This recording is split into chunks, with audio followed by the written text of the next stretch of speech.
చెప్తున్నాడు, ఇప్పుడు కూడా చెప్తున్నాడు. ఆయన ఏం చెప్తున్నాడు మీకు? మళ్ళొక్కసారి మోసం చేయనికే పాలమూరు నా నాయకత్వంలోనేమో చేస్తా అని చెప్తున్నాడు. నేను అడుగుతున్నా రేవంత్ రెడ్డి, 17 తారీఖు వస్తున్నావు కదా మహబూబ్ నగర్ పట్టణానికి, ఒక్క మాట స్పష్టంగా చెప్పు.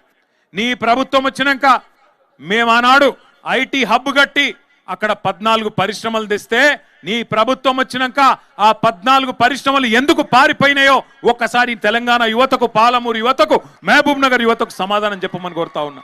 నీ ప్రభుత్వం వచ్చినాక ఈ 2 ఏళ్లలో పాలమూరుకు ఒక్క పరిశ్రమ తెచ్చినవా? ఒక్కటంటే ఒక్క పరిశ్రమ తెచ్చినవా? సమాధానం చెప్పు చిత్తశుద్ధి ఉంటే.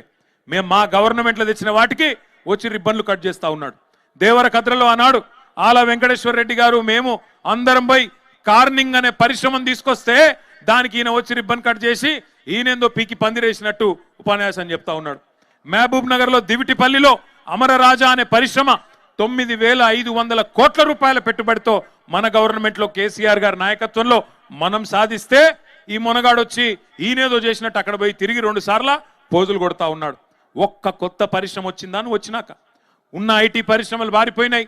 నీ నిర్వాహకం వల్ల ఈరోజు ఒక్కటంటే ఒక్క కొత్త పని జరగడం లేదు. ఇక ఇంకా విచిత్రమైన మాటలు మీ జిల్లా ఎమ్మెల్యేలు మాట్లాడుతూ ఉన్నారు.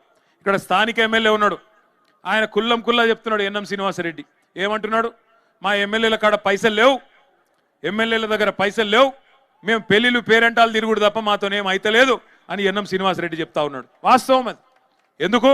ఉన్న పైసలన్నీ ఢిల్లీకి పోతే, ఉన్న పైసలన్నీ మూటలు కట్టి ఢిల్లీకి పంపితే ఇక్కడెక్కడ ఉంటాయి? మరి రేవంత్ రెడ్డి ఇస్తాడా? వీళ్ళకే ఇయ్యడు, మరి సర్పంచులకు ఇస్తాడా? ఇయ్యడు. ఒక 2 ఏళ్ళు కష్టం ఉంటుంది. గెలిచిన సర్పంచులు ఉప సర్పంచులు యాదికి పెట్టుకోండి, ఇంకొక 2 ఏళ్ళు కష్టం ఉంటుంది. ఆ తర్వాత మళ్ళా కేసీఆర్ గారే రాబోతున్నారు, అప్పుడు మళ్ళా చేసుకుందాం. 2 ఏళ్ళు ఉంటుంది కష్టం. ఆడు చెప్తారు ఇక కథలు కాంగ్రెస్ వాళ్ళు సర్పంచులకు ఏమని, మీరు మా పార్టీలకు రండి, మీకు డెవలప్మెంట్ చేస్తాం, ఇది చేస్తాం, మన్ను చేస్తాం, మశానం చేస్తాం. ఏమీ లేదు అక్కడ. ఎమ్మెల్యేలకే పైసలు లేవు, మీకేమిస్తారు వాడు? మీరు చూడండి, ఎన్ఎం శ్రీనివాసరెడ్డి చెప్పిండు, నేను చెప్తలేను. మా బతుకు పెళ్లిళ్ళు పేరెంటాలు తిరగనికి తప్ప దేనికి వనికి రాకుండా పోయిందని ఎమ్మెల్యేలే చెప్తా